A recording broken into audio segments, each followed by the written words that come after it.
I want to take this opportunity to update the American people about the situation in Libya.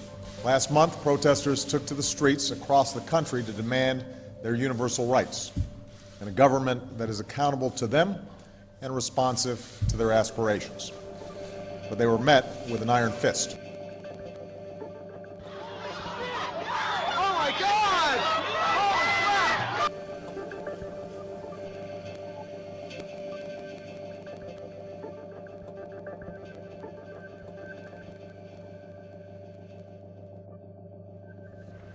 freedom of assembly, freedom of expression, and freedom of the press. Come here, Chris.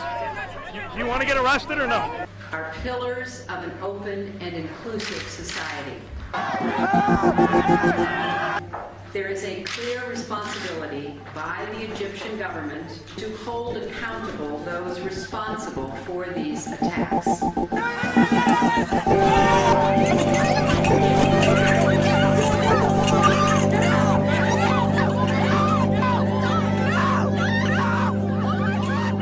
For months, the Iranian people have sought nothing more than to exercise their universal rights.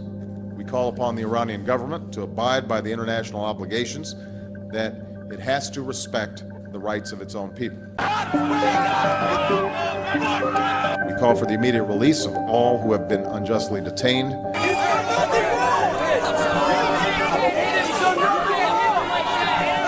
And I'm confident that history will be on the side of those who seek justice. Catholic will be able to join hands and sing in the words of the old Negro spiritual. I'm not moving! I'm not moving! We are against violence, and we would call to account the Iranian government that is once again using its security forces and resorting to violence to prevent the free expression of ideas from their own people. Instead of respecting the rights of his own people, Gaddafi chose the path of brutal suppression. Innocent civilians were imprisoned. I have not been read my rights. I have not been told why I'm being detained. We want to know the people who are in there. We want to know all their names, what they're being charged with. And in some cases beaten. You can't breathe, officer. Please get off his neck. I need my inhaler. A campaign of intimidation and repression began.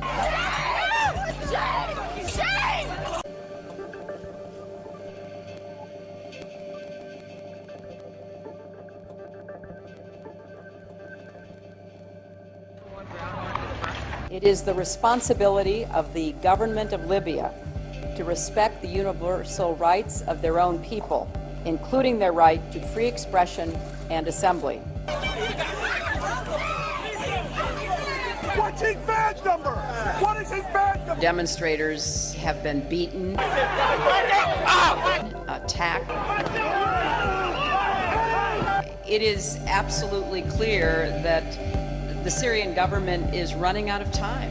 Each new depiction of the abuses of the police on the First Amendment, the more people will show up here in New York City, and the more waves of occupation will spread across this country.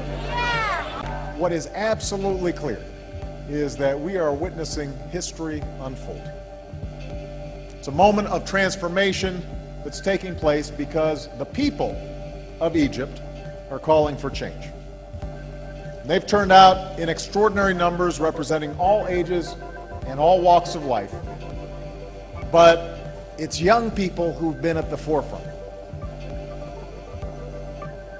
A new generation, your generation, who want their voices to be heard.